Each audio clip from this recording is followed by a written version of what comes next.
Hey everybody, Morgan Godwin here. Very new to YouTube, so bear with me while I figure it out.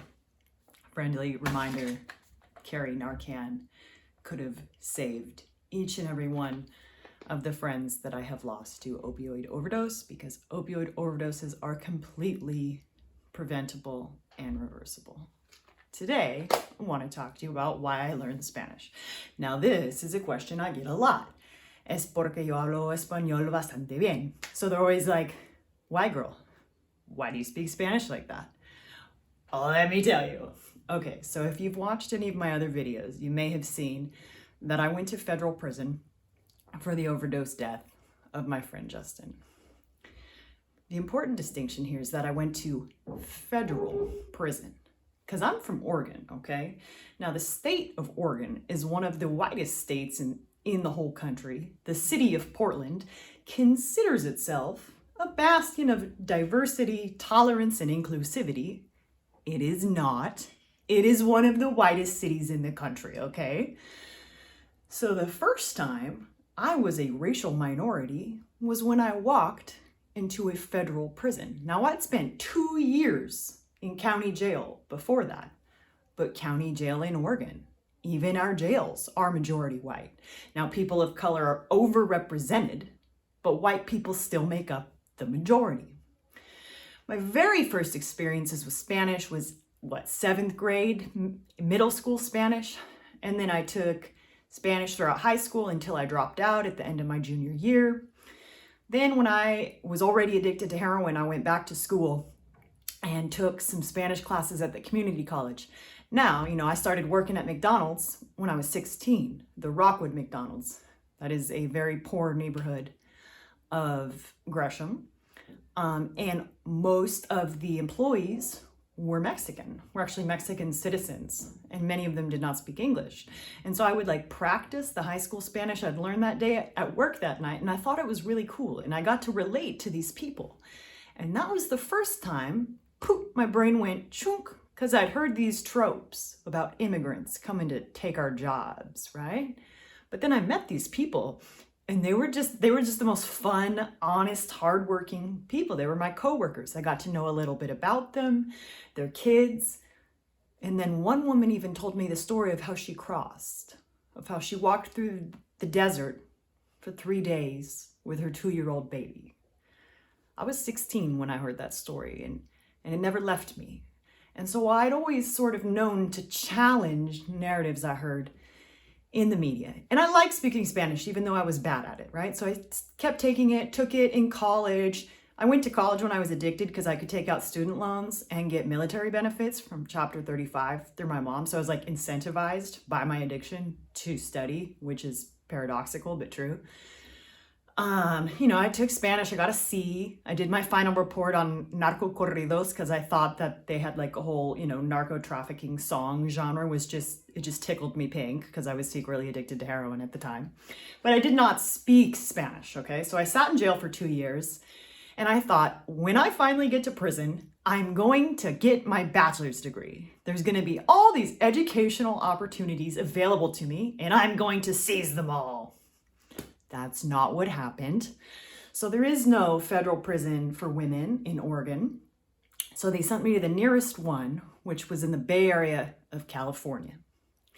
It had zero, and I mean zero, educational opportunities available to me.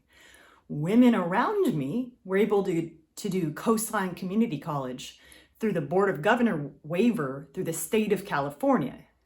I never counted as a California resident because I could not establish any intent to obtain residency upon release.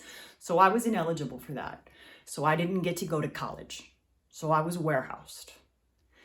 So they put me in this prison, and the very first thing I noticed was that there were not very many Americans in the American federal prison. I was like, what is going on here? About half were Mexican citizens. Now, they had never lived in America. Get that out of your head. They weren't walking through the desert with backpacks full of drugs. Get that out of your head. That's not reality. Here's what they were.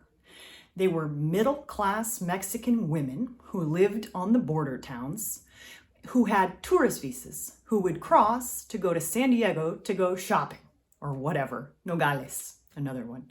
Mexicali, okay? And then finally, they'd be approached by someone and asked if they were willing to transport drugs. They were not always asked. Sometimes drugs were hidden in their car without their knowledge. So they would get $2,000 or $3,000 to cross a quantity of drugs that they never saw, right? They left their car in a parking lot, they picked it up 8 hours later, they drove to San Diego. Now, some got caught on their first run, some got caught on their 33rd run. And then they would be sentenced to federal prison, despite being Mexican citizens who had never lived in America, but they had attempted to import narcotics, okay? So there they are in a federal prison, because I went to, not the camp, right? But the medium. So all of those women were going to be deported upon release. So they had immigration holds, ICE holds. So they couldn't go to a camp. I didn't go to a camp. That's how I met them. Okay. So there I am, shocked and horrified that there's no educational opportunities available to me, surrounded by Mexican citizens with a few years of high school Spanish and a semester of college Spanish. I thought, well, I'm not going to waste my time. I'm not going to waste these years. And so I dedicated myself to learning Spanish and the cultural immersion. So, I had cellies that didn't even speak English. One of the first things I did was I, made a payphone jail call for $3.15, had my auntie order me a Spanish to English dictionary and the 501 verbs book. Right? We didn't have the internet. There was no Google Translate. I didn't have a phone. And there I was. I would just look up words in the dictionary, look up verb conjugations, and practice. And necessity motivates us to anything. And it was fun. It was intellectually engaging for me, I got introduced to music I'd never heard before, dance steps. I got into it. I had an MP3 player. I bought all the songs. I learned the words. That Don Omar Bandoleros, love it. Die for that song. So many good songs. And it really kept me going in prison. There was a cultural element and a linguistic element, and it was satisfying my intellectual needs for stimulus, for education, for mental growth. Y en el día que yo salí de la prisión, yo estaba hablando así. I was already fluent the day that I left prison. And then that week, I started at Portland State University, and one of my 2 majors is Spanish. I'm actually in my last Spanish class right now before I will graduate with a major in Spanish. Why? Because I went to federal prison.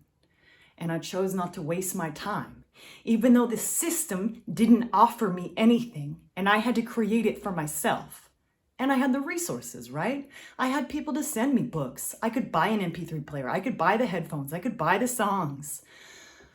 And it was beautiful, and I reflect on that very fondly. I'm so glad I didn't go to an Oregon State prison that's majority white, I got to live as a racial minority for years. I got to learn how to be a cultural ambassador, learn how to be a translator. Even in heated arguments, I can do simultaneous translation. Thank you, prison. And so sometimes I sit back and I just think of all the things that I thank prison for. And I know that sounds weird.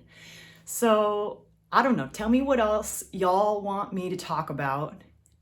Drop it in the comments. I don't know what I'm doing here, and I could use your help.